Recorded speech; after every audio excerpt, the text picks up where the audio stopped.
Hello everyone and welcome back to my channel, and today I got a review for you guys of the Civivi Vision FG.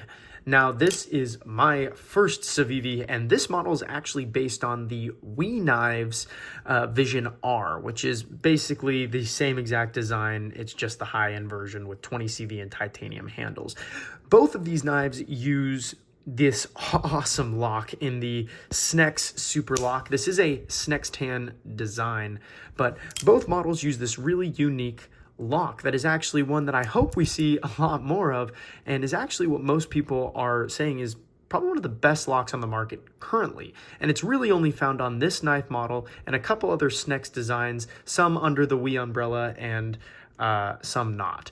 But yeah, guys, this is honestly my first Civivi and is already showing signs that I maybe need to get into Civivi collecting. But before I get too far and before I start getting into the review, I figure I'll give you guys a couple size comparisons amongst some knives that kind of give me a similar mindset. Obviously, with this one having the reverse Tanto or Wharncliffe, it's definitely a reverse Tanto. That's what they label it as, so we'll just call it that. But here's a couple other nice reverse Tantos, the 80-20.5, of course, the classic kind of reverse Tanto knife. And then one that I reviewed recently, actually, the Microtech MSI, which I'm going to put at the bottom to make it look even bigger than it already is. But yes, it definitely dwarfs all three of these knives. The 940 is actually pretty similar size with this, with the Vision FG actually coming in a little bit bigger. And then obviously I don't really need to show you guys this, but yeah, the Microtech MSI is just a smidge bit bigger, you know. But here's a couple Spydercos as well. I have the PM2 here. This one rocking some custom titanium scales. Keep in mind, this is this was the exclusive from Knife Center, the crewwear exclusive that used to have smooth G10 handles. And then here is one of my more recent uploads, the Manix 2. I say recent uploads, but let's not kid ourselves here. It's been half a year since I've posted, so definitely not consistent. But anyways, finally, the knife that kind of gives this knife a little bit of a run for its money, I'd say, at least in terms of which design I prefer. But this one gives me a lot of actually smock vibes. This is the Spyderco smock. I think it's their blade shape mixed with the fact that they both have a very simplistic profile and very fidgety locks. And obviously they both have this weird gap at the bottom of their blade because of their locks. So I don't know, these two give me a similar vibe, but I'd probably prefer to carry the smock just because the S30V steel, as well as a custom lynch clip that I threw on this guy. So I enjoy carrying the smock quite a bit these days, but I'm not going to talk about the smock. Let's get into what I like and don't like about this knife, if I can recommend it for you guys, and of course what my rating will be. But getting us started, I think I'm just going to start in a different place than usual. I'm going to start with the lock. I love the lock. It's the standout feature of this knife. This lock is insanely cool and insanely fidgety. I brought a knife actually that has a lock that's very reminiscent of this in the 80-20.5. Now, I wish I had pulled up a picture or something that I could show you guys to explain kind of the differences between these two locks, because in principle, they're basically the same. You're pushing down and that unlocks the knife, and when these things are open, they're extremely strong locks, but they're also with knives that run on bearings, so it gives you that same drop shutty fall feel when you flick that little switch there. And so with this guy, it's the same in principle, a knife with bearings, pulling down on this, making the blade fall. Now, in principle, they seem similar. They seem the exact same, honestly. But there's actually a slight difference. You guys can probably barely see that. I'm trying to hold it close enough to the camera, but there is a little piece of steel that falls into this little groove in the blade, and that is how this knife locks. Again, it's not going to be as strong as the 80-20.5 shark lock, but it is still pretty strong, and of course it's just as fidgety. It's just an amazing lock. I need to see this on more models. They currently only put it on one other Wii knife that just actually released this year. I have no idea what the name of it is. It's a really little stubby guy. Metal Complex reviewed it not too long ago. It's not going to be for me, but it does use this really cool lock. So if you want a full tie knife that has this lock, there you go. Which I also want to say, something I really like about this knife is that it has a high-end variation. It's very rare that you get knives like this that are super budget-friendly but also enjoyable to carry and everything that come in a high-end variation. It's honestly really nice, and even though I don't currently own it, I'm definitely going to be picking one up because I could definitely use some 20 CV steel on this guy for sure. Now let's go more orthodox and get back to the blade where I usually start. Now, there's not a lot I can say that can't already be seen. You know, the Damascus is gorgeous. I mean, some of the most gorgeous and most uniform Damascus I've ever seen. These four little waves are just insane looking. And this is genuine Damascus. You can see the layers on the back of the blade. There's obviously that little maker's, I guess it's not even a maker's mark, it just says designed by Snex, which keep in mind, that's the only writing on this entire blade, which, yeah, it's something for sure. At least there's not a lot of billboarding, right? But yeah, the uniformness of the Damascus is insanely cool. And on top of that, coupling this nice Damascus with an extremely thin blade stock, as well as being extremely thin behind the edge, this guy is a extreme looker and an extreme cutter. This is a performing, this is a performing, aesthetically pleasing knife blade. I mean, it's very rare that's a thing. You don't usually hear all those words together, but yeah, no, this thing looks incredible and functions incredibly as well. It's a base steel of Nitro V, so you are getting that pretty solid budget-friendly steel that does have pretty solid edge retention.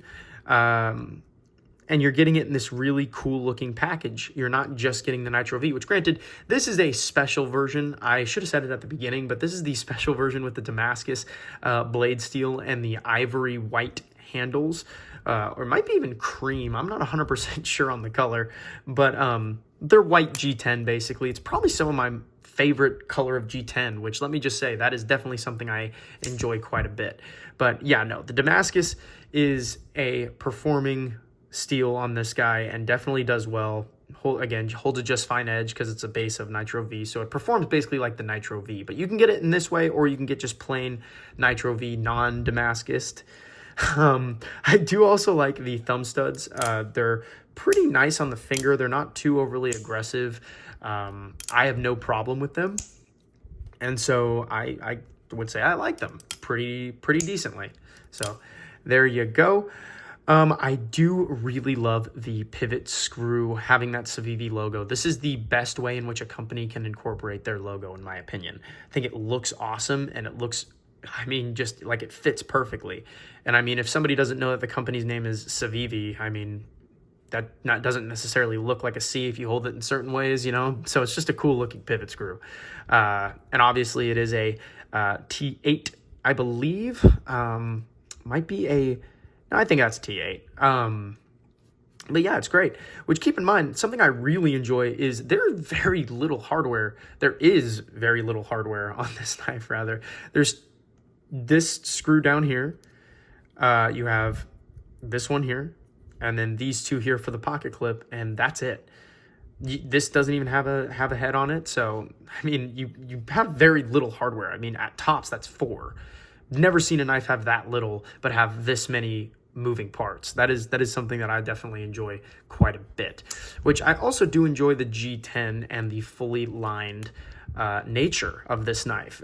It being fully lined just feels really rigid in the hand, and just when you're working with it, feels nice. I appreciate that.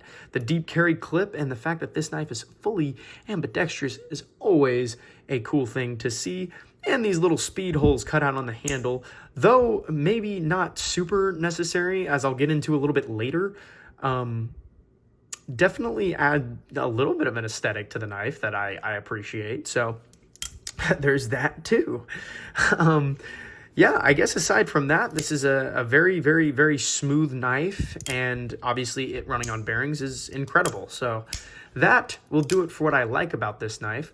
Now I'm going to get into what I don't like about this knife, and this is going to be a quick segment because I'm pretty sure there's only like 3 things. First, this hole here in the handle, right where the lock meets this little port. Why is that there? I don't understand the point of it. It doesn't really do anything. I think somebody told me that it was for cleaning reasons, but I'm like, that seems a little stupid because it's kind of counterintuitive because all your pocket lint, which keep in mind, this knife holds like this in your pocket. So this is in the depth of your pocket. It's going to get a bunch of lint and stuff in there, dirt if you're working outside. It's just not necessarily what I would say is helpful. Which, speaking of helpful, these speed holes, this knife is already pretty heavy. It is a heavy feeling knife and it's very butt heavy. I mean, holding here at that first hole is where the balance point is. So that just goes to show these speed holes aren't necessarily necessary, but maybe this knife would have just been ungodly heavy without them. But I don't think it necessarily adds much to the knife. It does add, like I said before, just a little bit of a neat looking aesthetic, but aside from that, they seem a bit pointless just because this knife is already super duper heavy, which that is something I don't like. It is a very heavy knife and it's very butt heavy, so I feel like control over the tip of the blade is not as optimal as it could be. And then finally, the last thing I don't like about this knife is the pocket clip. At least, not the pocket clip as a whole, because if this didn't exist, whew, this clip would be 10 out of 10. But it's the fact that it keeps going and it scratches everything. This thing scratched my truck one time when I was climbing in. This thing, 1000% used to scratch all of my furniture that I would bump into. It was not great. Not necessarily something that I love, but it's still a deep carry pocket clip with recessed screws and recessed in and of itself. The pocket clip itself is recessed too, so that is awesome and much appreciated. But yeah, it's just the duck bill on it is just, it's too much. It's too much. The hook, oh my goodness. Something I just noticed, by the way, literally just now reviewing this knife, that's a lanyard tube there. I never knew that was there. Yep. That's a lanyard tube. That's pretty cool. That's always nice. Nobody likes lanyard holes, so out of sight, out of mind. Good stuff. But anyways, that was a speedy review. I wanted to get this guy out to you guys. The big thing about this knife, and the one thing I wanted to save for last, was the price on this guy is insanely good. Civivi is always amazing with their pricing, and especially in an economy where we're finding that companies like Spyderco, Microtech, Benchmade, like some of my favorite companies, recently have just been bumping their prices into the stratosphere, and it's hard to afford a good knife nowadays.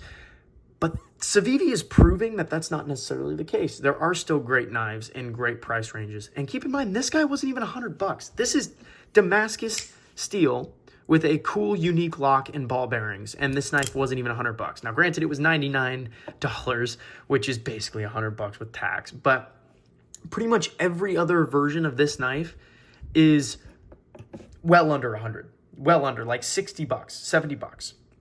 So really quite an amazing package. And if you want something with a little flair, you can bite the extra $20 price tag. Or if you want something a little more high-end in titanium and 20 CV, you can pay over $100 more for that one. But this knife is incredibly well budgeted. It's incredibly well priced. There has never been a knife that has been more well priced than this. And something I actually saw from Metal Complex's video on this guy, it is probably the best dollar for dollar knife on the market currently, and it still is. When he made that review, I think it was like a year ago or whatever, whenever this knife dropped, but that still stands. I still have not found another knife, not even the Ontario Rat series, that compete with this guy for being the dollar for dollar best knife on the market. Great steel, great handle material, and a great lock on the smoothest bearings I think I've felt outside of outside of the more super high-end stuff, so really awesome, really nice, 100% recommendable. This is a 9.5 out of 10 if there ever was one. I can't recommend it enough. Pick this knife up. It's worth it. If you don't have one, get one. Trust me, it's worth it. And there's a million different flavors, so you can get whatever floats your boat. But yeah, guys, thank you so much for watching. Hopefully, you know, I say it every time, but I'm going to start trying to post a little bit more. I think my next video is going to tackle custom handle scales, just because I have so many knives rocking custom handles. So I kind of want to just talk about why maybe you guys need custom handles in your life. You know, I'm going to try to get that video posted hopefully next week. But yeah, I want to do a video on custom handles. But yeah, guys, recommend this guy. Video coming soon. Have a great rest of your day. Thank you.